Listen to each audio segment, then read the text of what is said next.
d'abord, merci, cher contradicteur, de m'avoir ouvert cette porte et de nous avoir parlé de sacre des rois de France à Reims, en présence du sosie d'Henri IV. Ah non.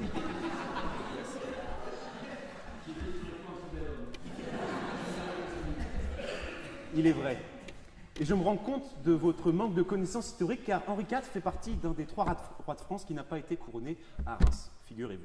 Et puisque nous parlons de sosie et que, Monsieur le Président, vous me parlez de ressemblance, de cyclisme, pardon, laissez-moi faire le parallèle entre votre visage et celui de Thomas Vauclair.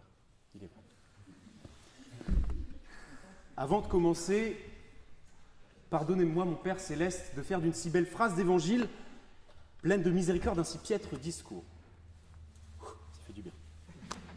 Cela étant dit, dans cette belle chapelle désacralisée, laissez-moi vous parler une dernière fois de religion dans ce lieu, devant le Père, le Fils, le Saint-Esprit.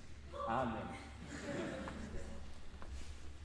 On remarquera leur présence divine par, malgré leur âge avancé, l'absence de calvitie. Mais donc pour ceux qui auraient raté les cours de catéchisme, laissez-moi vous résumer. Jésus, cloué sur la croix, prononce ces paroles « Pardonnez-leur, mon Père, car ils ne savent pas ce qu'ils font. »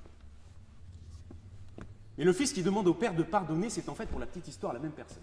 Alors, je vais essayer d'être clair. Donc le Fils qui est Dieu demande au Père qui est Dieu aussi, par l'intermédiaire du Saint-Esprit, qui est aussi Dieu, de pardonner. Donc c'est la même personne, une seule même personne, Dieu, qui est Père, Fils, Saint-Esprit, mais ne vous en faites pas, c'est très clair.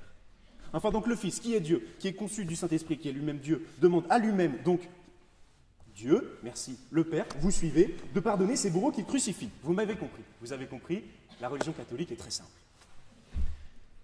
Mais en bon catholique, je me devais de vous rappeler, en cette enceinte laïcisée, républicanisée, bafouée, où l'on compare la messe à manger des chips et boire du pinard, je me devais d'essayer de vous rappeler le principe de la Sainte Trinité. Mais à voir vos visages, je pense que je n'ai pas réussi.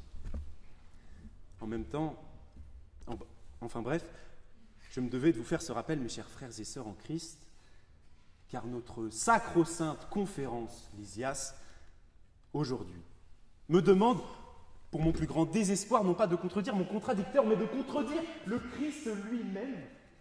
Ce n'est pas chose facile, vous me l'accorderez. Ainsi, merci, Michael, de m'obliger à blasphémer. Chers jurés, soyez indulgents avec moi, je vous en prie. Car si certains, Monsieur le Président, veulent vous emmener au 7e ciel, moi, ce soir, devant vos yeux ébahis, je blasphème pour vous et je sacrifie ma place au paradis. Ainsi, en plus de cela, les forces du mal qui me laissent entrer en tentation, à savoir l'association maléfique de la conférence et de Lysias Clermont, ont eu la merveilleuse idée d'imposer des sujets avec des positions. On se dit chouette, comme d'habitude, affirmative, négative. Le sujet va donc être une question fermée. Quelle ne fut pas ma surprise, mercredi dernier, de me rendre compte que mon sujet n'était ni une question fermée, ni même une question. Sacha, Michael, donnez un peu de poids à votre plume. Retour en CP, rajoutez un point d'interrogation à la fin d'une phrase, n'en faites pas une question. Ainsi, face à ce sujet tordu, 3 options s'offraient à moi. Car les organisateurs n'étant pas capables de me donner un sujet clair, j'ai dû m'en charger. Soit donc, je vous disais qu'il ne fallait pas pardonner car ils ne savent pas ce qu'ils font, soit qu'il fallait pardonner car ils savent ce qu'ils font, soit qu'il fallait ne pas pardonner car ils savent ce qu'ils font. Vous voyez, c'est très compliqué. Mais en penchant sur la question, j'ai failli interroger notre père à tous, Michael Dédé, Dieu en son association, sur la signification d'un si étrange sujet. Et je me suis finalement rabattu en me disant que c'était à moi d'y penser seul, comme un grand.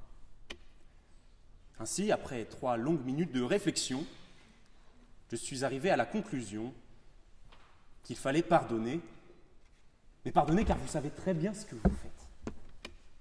J'accuse la conférence Lysias Clermont et surtout Madame Le Renard de me savoir fervent catholique. J'accuse la conférence Lysias Clermont et Madame Le Renard d'avoir fait exprès de me donner un tel sujet. J'accuse la conférence Lysias Clermont et Madame Le Renard de m'obliger à contredire le Christ par ma position. Et enfin, j'accuse Clermont, la conf et la grosse renarde, comme on l'appelle à Rennes, d'avoir délibérément organisé cet événement dans une chapelle désacralisée. Je le dis, la conférence est au cœur du complot judéo-maçonnique. Prenez garde, mesdames et messieurs.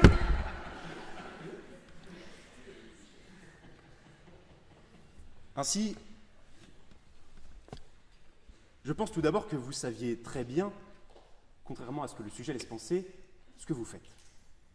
Alors reculez, impies, païens, hérétiques, votre tentation de me laisser passer du côté obscur ne marchera pas ce soir.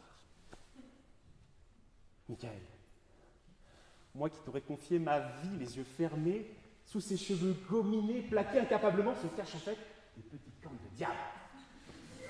Et toi, Marie, après 3 années de licence à Rennes ensemble, qui m'a dit à la fin, avant de partir en master à Paris, mais Maxence, on se reverra jamais. Tu me trahis aujourd'hui? Ah, le complot se dresse contre moi. Mais n'ayez crainte, chers francs-maçons, chers complotistes et autres Clermontois. N'ayez crainte car je ne vous en veux pas. Je ne vous en veux pas car simplement que vous sachiez ou non ce que vous faites et quelle diablerie vous a pris. Si la foi m'a bien appris une chose, c'est qu'il faut pardonner, quoi qu'il en coûte. Car, au fond, vous voyez, on ne pardonne pas pour les autres.